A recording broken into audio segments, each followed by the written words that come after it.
분명한 목표가 있으면요, 방황하지 않습니다. 방황했다가도 제자리로 돌아오죠. 또 목표라는 것은 우리에게 굉장한 힘과 능력과 근거가 됩니다. 예를 들면 실패했습니다. 분명한 목표가 있으면 그 목표 때문에 다시 일어날 수가 있는 겁니다. 성경의 내용이 그런 것들을 얘기합니다. 물론 비록 성경에는 목표라는 말은 나오지 않습니다. 그러나 하나님이 한 개인에게 개입하실 때 바른 목표 주십니다. 분명한 목표를 주십니다. 자, 예를 들면 아브라함을 부르실 때 뭐라고 하셨습니까? 민족을 이루겠다. 아주 대단한 분명한 복의 근원이 되겠다는 목표를 주셨습니다. 모세를 통해서 하나님께서는 부르실 때에 내 백성을 애굽에서 구원하겠다는 목표를 주셨습니다. 또 이런 아신 것처럼 바울은 원래는 율법에 철저하던 사람입니다. 그러나 그가 가늠하지 못할 때에 하나님이 그를 불러내셔서 이방인의 사도라는 목표를 주셨습니다. 그래서 여러분도 정말 인격적으로 하나님을 만나면요, 구원의 십자가의 능력이 임하면 내게 있던 목표가 다르다면 더 분명해지죠. 없다고 하면 주님께서 분명히 우리에게 주실 겁니다. 자, 그러나 이런 목표는 개인만 아니라 한 나라, 한 민족, 공동체도 마찬가지입니다. 자, 예를 들면 구약에 하나님께서 이스라엘 백성들을 출애굽을 시키세요. 그때 출애굽기 19장 4절에 이렇게 말씀하십니다. 독수리 날개로 너희를 업어 내게로 인도했다. 아주 시적인 표현입니다. 시적인 표현을 통해 하나님의 철저한 계획과 하나님의 철저한 보호하심 아래 출애굽하였다는 것을 얘기하십니다. 자, 그런데 그렇게 불러내신 것은요, 막무가내 불러내신 게 아니에요. 분명한 목표가 있습니다. 자, 뭐라고 하시느냐? 5절 하반절부터 6절 상반절 이렇게 얘기하십니다. 너희는 모든 민족 중에서 내 소유가 되겠고 너희가 내게 대하여 어떤 나라가 된다고요? 제사장 나라가 되며 거룩한 백성이 되리라, 이렇게 얘기합니다. 여기 하나님의 소유라는 말이 우리말로 소유로 번역되어 있지만 세귤라라는 말로 원래는 보배라는 얘기입니다. 보물이라는 얘기입니다. 하나님이 얼마나 이스라엘을 귀하게 여기셨던지 그런 표현을 쓰고 있습니다. 그런데 그 보물, 보배같이 여기시는 이스라엘에 대해서 그렇게 귀하게 여기시는 이유가 있습니다. 그게 뭐냐? 내 소유가 되겠고 다음에 뭐라고 하세요? 그게 보시면 제사장 나라가 된다는 겁니다. 목적 없이 부르지 않았다는 겁니다. 그 목적을 위해서 내가 너를 귀하게 여긴다는 겁니다. 제사장이 뭡니까? 제사장 아시죠? 하나님과 사람 사이에 다리 역할, 중보 역할을 하는 겁니다. 그래서 사람들로 하여금 하나님께 더 가까이 나가도록 도와주고 하나님의 진리와 사랑과 정의와 은혜와 보호와 복주심을 알려주는 역할이 제사장입니다. 근데 그걸 확장했어요. 개인의 제사장이 아니라 나라에 대해서 제사장이라고 얘기합니다. 그럼 하나님이 가나안 땅의 이스라엘 백성들 정말 찌질하고 힘없고 볼품없어서 애굽에서 할 수 있는 일이란 것은요, 여러분 아시죠? 그런데 실력이 뭡니까? 우는 능력, 소리만 지르는 실력밖에 없습니다. 그런 그들을 하나님이 불러내시고 출애굽을 시켜서 가나안 땅에 들어가도록 하거든요. 근데 그 목적에 대해서 제사장 나라를 합니다. 무슨 얘기입니까? 너만 보배롭게 여기지 않는다는 겁니다. 하나님은 모든 나라와 민족과 모든 사람들을 귀하게 여기니 네가 하나님을 알려줘라, 이런 이제 목적을 가지고 목표를 가지고 이스라엘을 부르셨습니다. 그러나 아시다시피 이스라엘은 철저하게 실패했습니다. 구원은 자신들만 독점한 것처럼 생각했습니다. 그러나 성경은 이런 역사를 우리에게 주신 이유가 있습니다. 반면교사를 삼으라. 반면교사를 삼으라는 겁니다. 예를 들면 너무 유명한 구절이죠. 베드로전서 2장 9절 10절에 그러나 너희는 뭐라고 하십니까? 택하신 족속이요, 그 다음은요, 왕같은 제사장들이요, 거룩한 나라요, 그의 소유된 백성이니 존재와 신분에 관한, 영광에 관한 얘기를 하십니다. 자, 그 다음에 거기에 대한 목적을 분명히 밝히고 계십니다. 이는 너희를 어두운 데서 불러내어 그의 귀한 빛에 들어가게 하신 이에 뭘 선포하게 하려 하십니다? 아름다운 덕을 선포하게 하려십니다. 이렇게 얘기를 하고 있습니다. 그러니까 오늘도 우리가 꼭 기억해야 되는 것은 성경에 나오는 이스라엘의 실패를 통해 우리도 이런 대단한 영광을 주셨는데 우리에게 그러한 놀라운 명예를 주셨는데 이게 우리 자신만을 위한 것이 되면 안 된다는 겁니다. 그래서 우리 공동체는 어떻게 해야 될까요? 예수를 믿으면 믿을수록 정말 이 땅 위에서 교회를 위한 교회가 아닙니다. 제가 늘 강조하잖아요. 교회는 교회를 위한 교회로 존재하면 안 됩니다. 하나님이 세상을 이처럼 사랑하사 어떻게 해요? 독생자를 주셨잖아요. 비록 이 땅의 모든 현실들이 피조물이 탄식할 정도로 죄와 사망이 권세를 붙잡고 있지만 하나님이 자기의 아들을 주실 만큼 너무너무 귀한 이 세상을 위해 우리는 뭔가를 애써야 되거든요. 그런데 우리는 그렇지 못했습니다. 자, 그러니 우리가 바른 목표를 가져야 됩니다. 온전한 목표를 가져야 됩니다. 여기에 대해서 제가 지난 10년 전에 부임할 때 여러분들에게 이미 밝혔습니다. 우리가 가진 목적에 대해서 목적 선언문을 이렇게 제가 알려드렸죠. 지금 주보에도 나오고 있어요. 주보가 다 소비되면 바꾼 것으로 지금 바꾸려고 하는데 11년 전입니다. 제가 저희 교회 오면서 하나님을 예배하며 복음으로 세상을 축복하고 다음 세대를 세우는 교회라는 목적을 정하고 그 정체성에 맞게 6가지의 비전을 밝혀드렸습니다. 예루살렘의 비전 뭐죠? 영광스러운 예배 공동체. 나사렛의 비전 다음 세대를 복음으로 양육하는 공동체. 갈릴리의 비전 평신도 제자 훈련의 공동체. 사마리아의 비전 벽을 허무는 공동체. 안디옥의 비전 세계 선교의 공동체. 로마의 비전 세상을 변혁시키는 희망 공동체라는 비전을 그렇게 제가 선포하고 알려드렸습니다. 근데 제가 이미 설명드렸죠? 10년 세월 지나고 돌아보니 적절치 않더라. 제가 말씀드린 것처럼 개인만 아니라 조직도 공동체도 다 페르소나가 있습니다. 인격이 있습니다. 거기에 대해서 제가 5가지가 있다고 얘기했습니다. 황제 페르소나, 영웅 페르소나, 친구 페르소나가 있다고 말씀드렸고 전문가 페르소나, 마지막은 의인 페르소나가 있다고 했습니다. 근데 제가 말씀드린 이 비전은요, 우리 교회에 와서 제가 정한 게 아니고요, 그 앞에서부터 저는 이 기도 제목을 가지고 제가 오늘 1, 2, 3부 예배 때도 말씀드렸죠. 하나님 세계복음화를 위해서, 민족 통일을 위해서, 성상국을 위해서 사용되게 해주시오 할 때 제가 어릴 때부터 이걸 정했거든요. 근데 제가 저희 교회에 와서 세월을 지나다 보니 이건 저나 우리 교회에 적절하지 않아요. 왜요?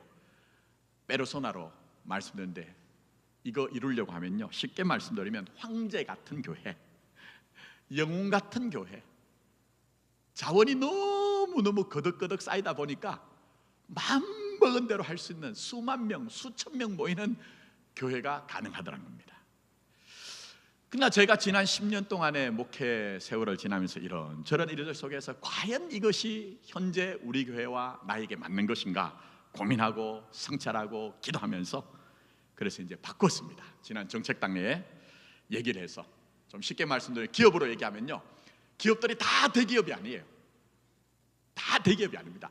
대기업은 아주 소수죠. 근데 이 땅의 기업들 가운데 전문 기업이 있더라고요. 예를 들면요, 콩이라는 이제 재료가 있습니다. 콩을 만드는 기업들이 많아요. 근데 그런 콩을 만드는 기업들 가운데서도 우리는 두부를 잘 만드는 회사입니다. 우리는 콩을 가지고 된장을 잘 만드는 회사입니다. 간장을 잘 만드는 회사입니다 하는 것처럼 전문적인 기업이 있더라고요. 그래서 제가 말씀드렸죠, 우리 교회는 전문적 교회가 되자. 뭐예요? 복음에 대해서. 복음에 대해서. 제가 요즘 조국 교회를 보면요, 정말 고민스러워요. 여러분이 고민스러운 것만큼 복음에 대해서 자꾸 희미해져 가요. 개신교가 가진 가장 큰 약점이 뭔지 아십니까? 목사가 세상 말로 하는 셀럽이 돼야 되는 거예요. 그 교회 얘기하면 어떤 목사. 그래서 오늘도 많은 사람들이요, 대단한 목사, 위대한 목사, 감동 주는 목사에 따라서 사람들이 이렇게 저렇게 휩쓸리고 있습니다. 결단코 하나님은 그런 식으로 성경에서 하나님의 나라를 이룬다고 말씀하신 적이 없습니다. 제가 늘 기도하는 것 중에 하나는, 하나님 마포교에서는 김선태 목사가 별 볼 길 없는 인생이 되게 해주십시오. 예수와 그의 십자가와 하나님의 나라의 복음만이 우리 가운데 흥황하게 해주십시오. 그래서 우리 교회가 가야 되는 길은 뭡니까? 복음에 대해서 전문적인 교회가 되어야 됩니다. 또 하나, 우리 교회는 제가 말씀드렸어요, 친구 같은 교회가 됐으면 좋겠다. 요즘 얼마나 힘듭니까? 제가 만나본 분들 중에 밖으로는 다 허거리고 웃고 있지만 개인적으로 만나서 얘기해 보면요, 다 아픔이 있어요. 다 힘든 게 있어요. 때로는 마음에 공함이 있어요. 근데 그것을 얘기하기가 힘든 거예요. 그래서 우리 교회는 좀 친구 같은 교회가 되자. 우리 교회에 있는 성도들 간에도 친구 같은 교회가 되도록 좀 힘을 쓰고, 더 나아가서는 밖에 있는 사람들조차도 좀 좋은 친구 같은 교회가 되자. 자, 그런 이제 얘기를 드렸죠. 마지막 또 하나, 의인 빼로선화입니다. 전문적인 이제 그런 빼로선화와 관련이 있겠지만 점점 가면 갈수록 교회에서 복음은 약해질 겁니다. 이게 성경에서 얘기하고 있는 미래 예견된 현실입니다. 자, 그럼 어떻게 해야 될까요? 우리는 무슨 대단한 대형 교회를 우리가 지향하는 것이 아니라 말씀드린 것처럼 분명한 예수의 십자가의 복음을, 하나님 나라의 복음을 전하는 것. 그래서 이 불의한 세상 가운데서도 그 반대편에 서 있는 하나님의 나라의 의를 전하는 그런 의인 같은 교회가 되자는 거예요. 자, 다시 한번 말씀드립니다. 우리 교회는 어떤 교회가 돼야 됩니까? 전문적인 교회, 복음에 대해서 전문적인 교회, 친구 같은 교회. 눈물 흘리고 아파하고 힘들어하는 사람이 있으면 다가가서 눈물을 닦아주고 손 내밀어서 어깨를 도닥거려 줄 수 있는 그런 교회. 마지막으로, 재밌는 얘기 하지 않아도, 감동이 없어도 정말 하나님의 의의 내용인 십자가와 하나님의 나라의 복음을 전하는 그런 교회가 되었으면 좋겠다는 겁니다. 자, 그래서 우리 교회 목적을 바꿨습니다. 자, PPT 한번 떼어주세요. 자, 한번 마포 장로교회 목적 선언문을 이미 바꿨는데 주보가 바뀌면 이제 바꿔서 하려고 합니다. 자, 목적 선언문 같이 한번 읽겠습니다. 시작. 마포교회는 모든 이들에게 하나님 나라 복음을 전하여 그들이 하늘 가족이 되게 하며 하나님 나라로 살도록 한다. 이렇게 바꿨습니다. 다 하려고 하지 않습니다. 제가 11년 전에 올 때는 세상의 모든 문제를 다 해결하려고 했습니다. 하나님 뜻이 아닌 것을 알았습니다. 그래서 목적 선언문을 바꿨습니다. 자, 다시 한번 우리 낭송하도록 하겠습니다. 목적 선언문 읽습니다. 시작. 마포교회는 모든 이들에게 하나님 나라 복음을 전하며 그들이 하늘 가족이 되게 하며 하나님 나라로 살도록 한다. 자, 이렇게 되어 있습니다. 여기에 따른 가치가 있습니다. 자, 그 다음 넘겨주십시오. 자, 가치를 보시면 그게 이제 세 가지가 있습니다. 살리는 복음, 잘하는 공동체, 하나님 나라로 세상 살기, 이렇게 되어 있습니다. 여러분, 한 인생을 살리는 것은 누가 살립니까? 누가 살립니까? 목사가 살립니까? 그렇게 되지 않습니다. 복음만이 한 영혼을 살릴 수가 있습니다. 첫 번째 가치는요, 살리는 복음입니다. 저는 교회 안에서 재복음화가 심각하다고 생각합니다. 제가 전임제만 해도요, 정말 밖으로 나가가지고 열심히 전도했습니다. 여러분이 상상하는 것 이상으로. 근데 제가 저희 교회에 와서 발을 딱 딛고부터는 제가 어떤 마음의 감동이 있느냐 하면, 밖에 나가서 전도하는 것도 시급하지만 교회 안에 재복음화가 심각하다. 이거 놓치면 안 된다. 간단하게 말씀드리면 진정한 그리스도인 되는 겁니다. 우리 자신이 거듭나고 중생하여 진정한 그리스도인이 되는 것입니다. 그리고 예수님께서 우리에게 요한복음 10장 10절에 말씀하셨지만 내가 온 것은 양으로 생명을 주는 것뿐만 아니라 풍성케 한다고 얘기했어요. 풍성케 한다. 진짜 우리가 그리스도인 되는 것뿐만 아니라 예수 안에서 날마다 그리스도인으로서 더 풍성한 삶을 살도록, 그거 제가 주어진 여건 속에서, 시간 속에서 최선을 다하려고 합니다. 교육자들에게도 그 얘기합니다. 다른 것이 중요한 게 아니고 복음 전하는 것이 우선이다. 그 얘기를 하고 있습니다. 자, 두 번째 가치는 잘하는 공동체입니다. 간단하게 말씀드리면 하늘 가족 되기입니다. 여러분, 우리는 한 가족이죠? 또 다른 가족입니다. 혈통으로 엮여진 가족이 아니고 예수의 보혈로 한 가족입니다. 그래서 초기 교회에서는요, 서로 간에 형제 자매라고 불렀습니다. 우리 그렇게 하기는 참 어색해요, 오늘날은. 그러나 어쨌든 그 정신은 맥을 이어야 되는데, 그게 뭡니까? 예수 그리스도 안에서 서로 자라, 서로 가족처럼 살아가는 겁니다. 좋은 것만 아닙니다. 때로는 가족들이 꼴보기 싫은 것도 봐야 돼요. 힘든 것도 같이 견뎌야 돼요. 그게 바로 우리 교회인 것입니다. 우리 지난날의 역사가 우리가 그렇게 살지 못했다는 것을 반증하고 있거든요. 그 말은 다르게 하면 1번이 문제입니다. 살리는 복음이 우리 가운데 적용되지 않았기 때문이다.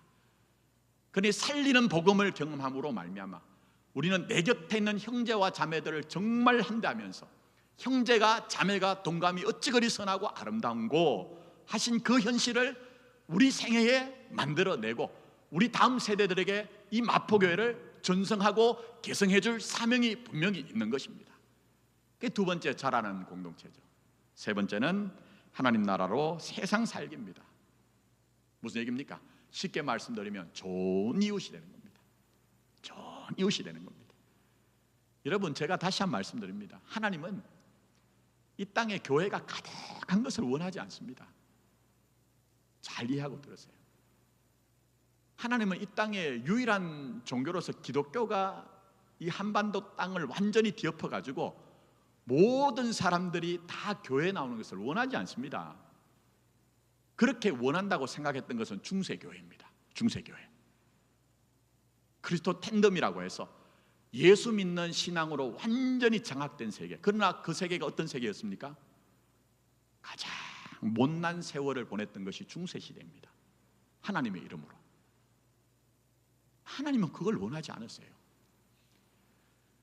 하나님은 오히려 교회가 이 땅의 소수일지라도 정말 밤나무와 상소리나무가 그 남은 것이 10분의 1이어서 그것조차 다 뱀을 당한다 할지라도 남은 그루터기에서 싹이 나서 줄기가 되고 나무가 되고 결국 복음으로 풍성해지는 그런 세계를 원하는 것이지, 목사가 이 시대에 나가면 다 알아먹고 아이고 김 목사님 대단하십니다 이런 소리 듣는 걸 원하지 않는다는 거예요.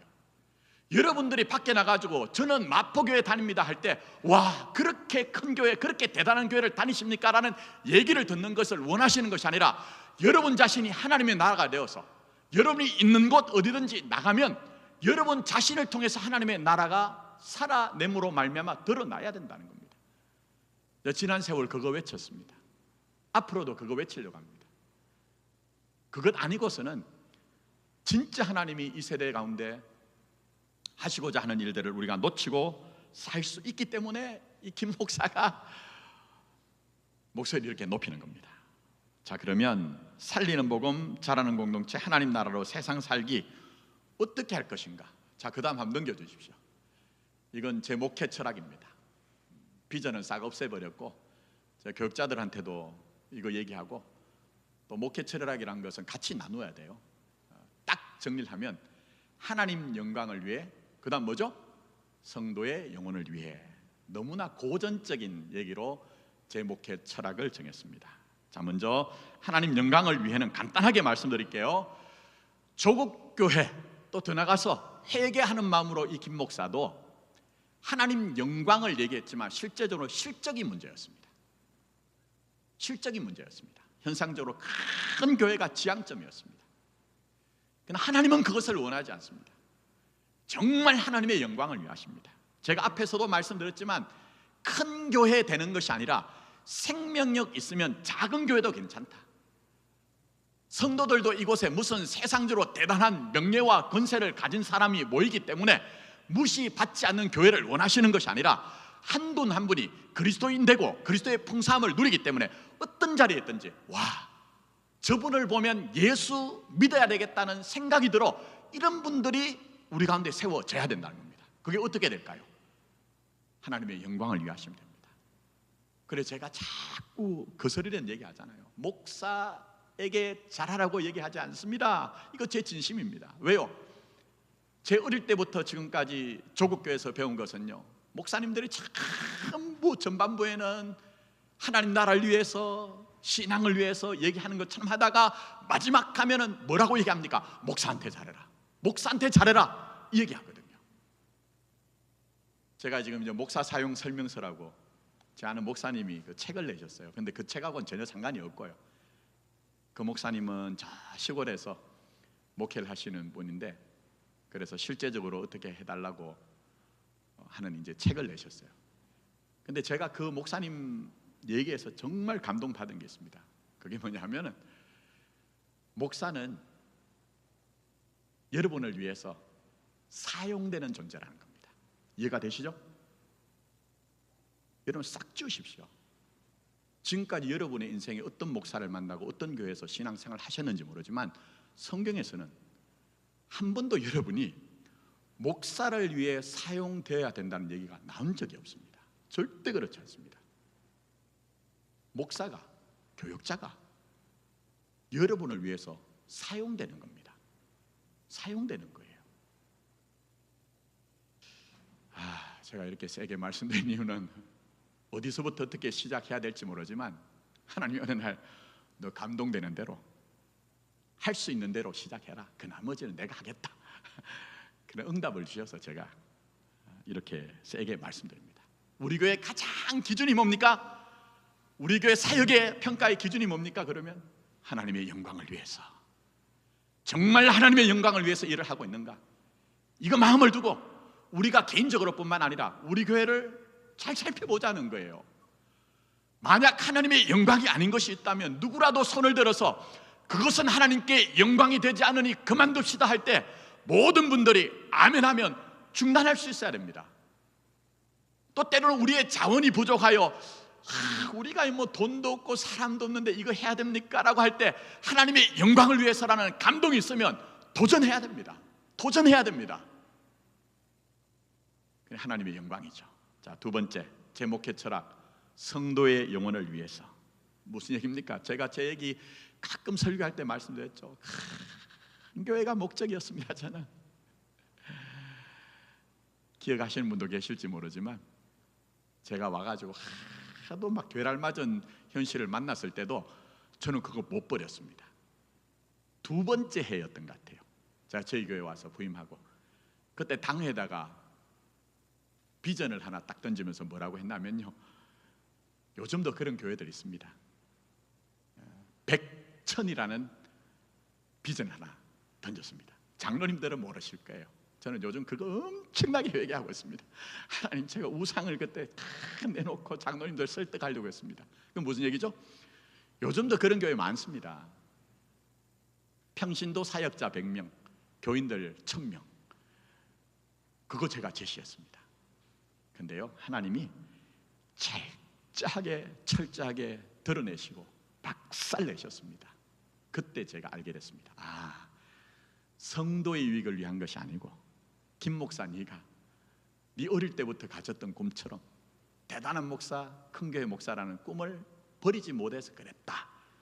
그래서 이제 성도의 영혼을 위해 온전한 성도 세우기에 저는 최선을 다하려고 합니다.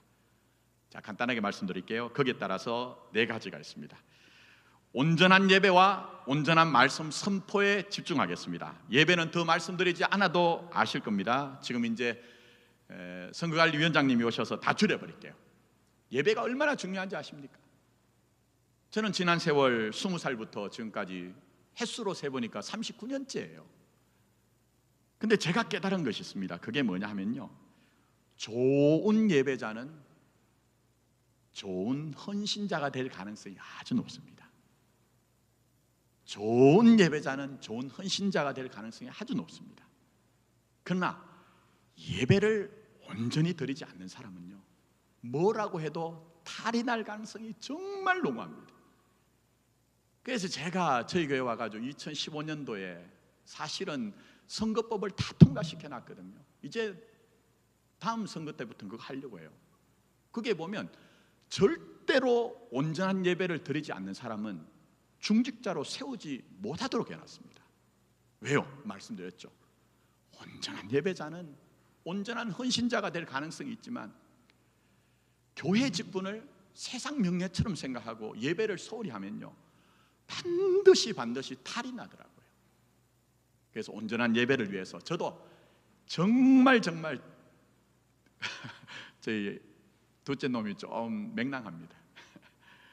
제가 가끔 집에 들어가서 저녁에 식사를 하고 다시 가방을 들고 나오면, 아빠 어디가? 예배 준비하러 가지, 설교 준비하러 가지. 오케이, 그렇다면 제발 좀 그렇게 하지 마.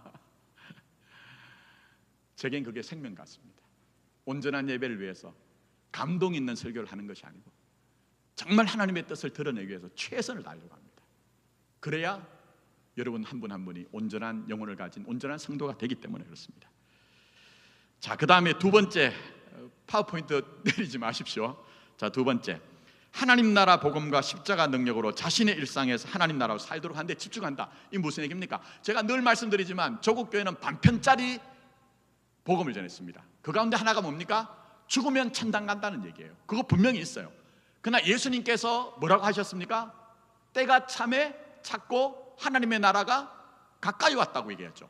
그건 가까이 왔다는 것이 아직 안 왔다는 것이 아니고 예수님이 이 땅에 성육신 하심으로 말미암아 하나님의 나라가 시작이 되었다는 거예요. 이 기독교만이 얘기할 수 있는 복음의 내용이 뭔지 아십니까? 모든 종교들은 천당을 다 예약합니다. 언제? 죽으면 간다는 겁니다.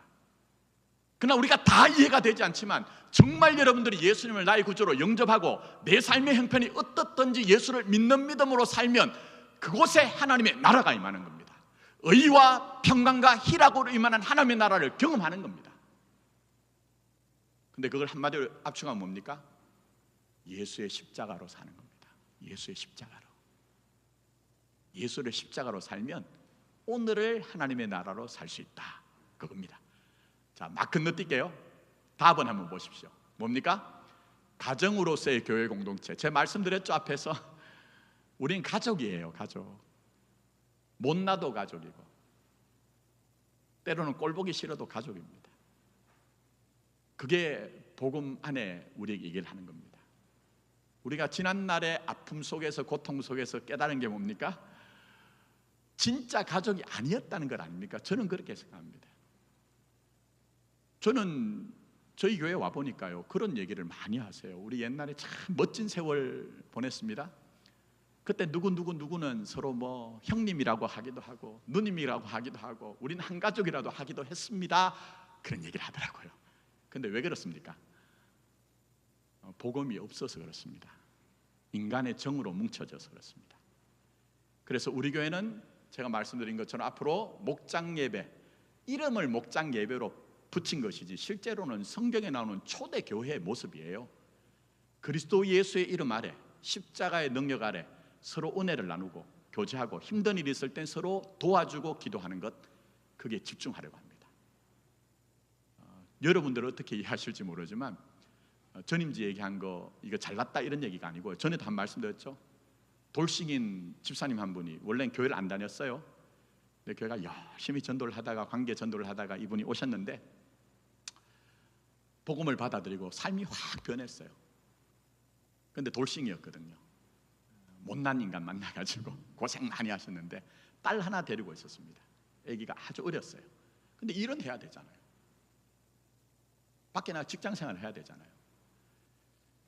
근데 그 공백을 누가 채우셨나? 우리로 얘기하면 목장의 입금이 같은 목장의 따르미들이 필요할 때마다 그분을 도와주셨어요. 저는 그런 교회 한번 경험했습니다. 어떻게 어느 정도까지 나갈지 모르지만 저는 최선을 다해서 정말 우리가 가정 같은 교회로 변화되는데 자라는데 최선을 다하려고 합니다. 목장 예배를 의무로 감당하지 마시고 하나님께서 우리를 가족으로 엮어가시는 복음의 역동적 역사가 지금 우리 안에 이루어지고 있다. 이 믿음 가지고 말씀드렸죠? 못나도 모자라도 이제는 서로 품어주면서 그렇게 그 길 갔으면 좋겠습니다. 자, 마지막 네 번째가 뭡니까? 복음의 세대간 개성. 여러분들은 숙면을 잘 취하십니까? 사랑하는 자에게 잠을 주신다고 하셨으니 어떠세요? 저는 가끔 가다가 잠을 자는 중에도 벌떡 일어날 때가 있습니다. 그 가운데 하나가요, 우리 교회가 10년 후, 20년 후, 30년 후가 되면 이 교회 건물은 어떻게 될까 하는 걱정이 있습니다. 여러분 어떻습니까? 서구에 있는 교회들, 유럽은 이미 여러분들 아시죠? 미국에 있는 교회들도 아시죠? 교회가 유지가 안 돼요. 어마어마한 건물들을 세워놨는데 교인이 없어서 유지가 안 되는 거예요. 어떻게 해야 될까요? 제가 답은 가정으로서의 교회는 수평적인 차원에서 우리가 서로 복음 안에서 살아가는 것이라고 하면 우리 교회의 20년 후 30년 후에는요 우리 다음 세대들을 반드시 세워야 됩니다. 우리 그때는요 마지막에 아무리 막 걱정하면서 내가 죽고 난 이후에 우리 교회는 어떻게 하냐 이렇게 해도 소용없습니다. 우리 살아있는 동안에는요 우리 자녀들, 우리 다음 세대들 복음으로 양육해서 그들에게 우리 마포교회를 맡겨야 되는 거죠. 자, 그래서 목회 철학은 하나님의 영광을 위해 성도의 영혼의 온전함을 위해서 최선을 다하려고 합니다. 만약 김 목사 헛짓하면요 오셔서 옆구리 쿡 찌르십시오. 목사님 그때 우리 공동회에 있는 날 새로운 비전 발표하셨고 또 우리 교회 가치를 말씀하셨고 목회 철학 이렇게 발표하셨는데 왜 이렇게 하십니까? 하면 제가 그분에게는 좋은 선물 하나 드리겠습니다.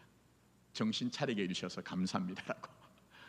아무쪼록 우리 생애에 하나님께서 허락하신 이 비전을 향해 또 가치를 향해 또 목회 철학으로 밝힌 것처럼 정말 좋은 교회 되도록 최선을 다하는 저와 여러분 되기를 예수님의 이름으로 축복합니다.